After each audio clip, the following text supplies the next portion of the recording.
Good afternoon and welcome to the MédiaLab at Lille Catholic University. And we've got a very special guest this afternoon, Professor Simon Piasecki from Liverpool University. And he's going to be coming to perform his play here in June. And this is just a little interview to get to know him and to know what exciting performance is waiting for us on the 17th of June. So, good afternoon, Simon. Hello. Hello. Perhaps you'd like to introduce yourself to everybody so that, say a little bit about who you are. Oh, crikey. Okay, well, I'm Simon, of course. I'm head of Department of Drama and Theatre at Liverpool University in Liverpool, obviously. I've been a professional performer and artist for, I suppose, 26 years or something like this. I work across a number of different art forms as well, but this piece of work is quite close to my heart, really. So. Okay, so Flight to Arras. Why? Why Saint-Exupéry? What was the motivation? Saint-Exupéry was an author that, probably the first author I knew as a child because of Le Petit Prince. I probably haven't said that correct in French, but as a child, I think, like many children, I referred myself quite often to that little character and his bewilderment and his journey. But my grandfather was a Polish pilot who escaped on Europe by foot and then was killed in 1944 as a pilot in a bomber. So this is the same year as Saint-Exupéry. And as an adult, as I looked into that history and tried to find out who my grandfather was, I found myself reading all sorts of books by Exupéry in terms of his experience as a pilot, both obviously before the war, but also arriving really at Pilote de Guerre, which is the English title of which is Flight to Arras. Yeah. And when I read Flight to Arras, I was so moved by its philosophical standpoint. And also his view of the French people being turned into refugees as they flee south across France, and his sort of heartache at this, really, and that I knew I needed to do something with the book. So I adapted it. A one-man show. There's a lot of characters in Flight to Arras. How come you're on your own on the stage? Well, I think this form of physicality is also somewhat of a tradition of French theatre going back to Molière. So it's a piece that's full of physicality and mime, and I try to convey something like 36 characters, including a dog. Which is only for a few seconds, but nevertheless. I think that it also hopefully conveys a person, an author, who I think was quite a vibrant personality and is known to have sort of lit up a room, really, you know, just with that presence. So. And I think it's evident in his writing that he's constantly stepping into the shoes of all sorts of different people and memories and childhood, and so it seemed to be the right thing to do. So what's the relevance of this work to today's situation, to people who are going to be watching the play now?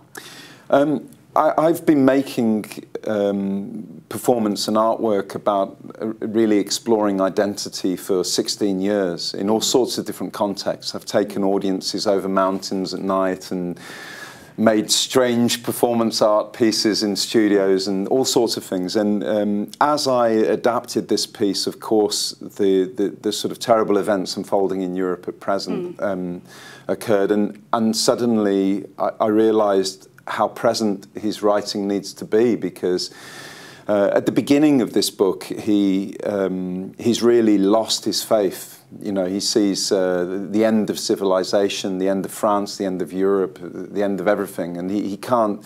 He's trying to figure out what it is he's fighting for. He's trying to figure out what it is he would die for. And I think through this flight, this single flight, which is to gather intelligence over Arras, as it's literally on fire, he suddenly, well, not suddenly, but slowly realizes that it isn't for the victims of war or the refugees themselves that he would die, it's for the people that help them. He comes to the realization that people help each other, that they pick each other off the ground, that they pull each other from underneath the rubble, that they give up their place on a truck, but they give each other water, but they help each other. And I think through that sense of altruism, he arrives back at something which is essentially human, or he believes is human. And so he rekindles his faith. He realizes there will be a France, there will be a Europe, and there will be a civilization. So it's incredibly present as a piece of writing. And this is going to be the first time you do it in France, I think. Which is quite frightening. And not very far from Arras either. No. So anything specific about doing this for a French audience? I think a couple of things. I mean, it's not the first time that someone has written about a journey to Arras as a sort of altruistic or honest moment, because of course we find that in Victor Hugo's Les Miserables as well, as Jean Valjean decides that he will go to Arras and own up because someone has been imprisoned.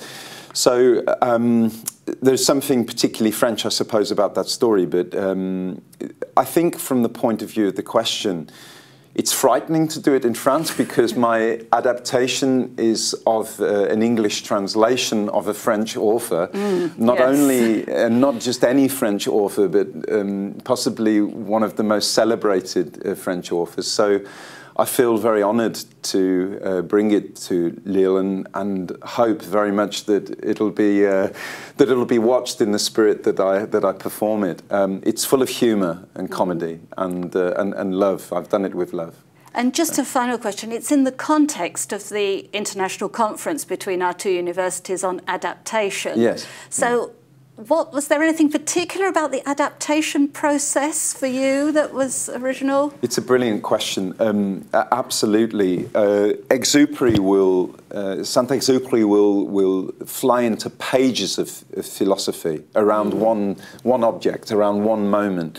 And so adapting this into the theatre space is hard. But sometimes a point that he might make over 2 or 3 pages can be personified in a simple action, So part of the process of adaptation is really getting to the core of interpreting what's been said, and using a number of different forms of text, not just the word, but the physicality, the circumstance to convey that. I mean, the other thing is just trying to embody his spirit, because I had to read a lot about him. And I even took pilot lessons because I felt that it was important to know what it feels like to hold an aircraft, albeit not at night time and not in incredibly difficult circumstances. But I flew an aircraft on a very windy day, and that was very frightening. So it led me to sort of appreciate, really, I suppose, a little bit more what's going on there, you know, in terms of these wonderful sort of philosophical debates he has with himself en route. Well, that's really, really interesting, Simon, and we'll finish now, but really, we want to see you all the 17th of June in Maxima in Lille Catholic University at 6 p.m. and we're really looking forward to Flight to Arras. Thank you very much, Simon. Merci beaucoup.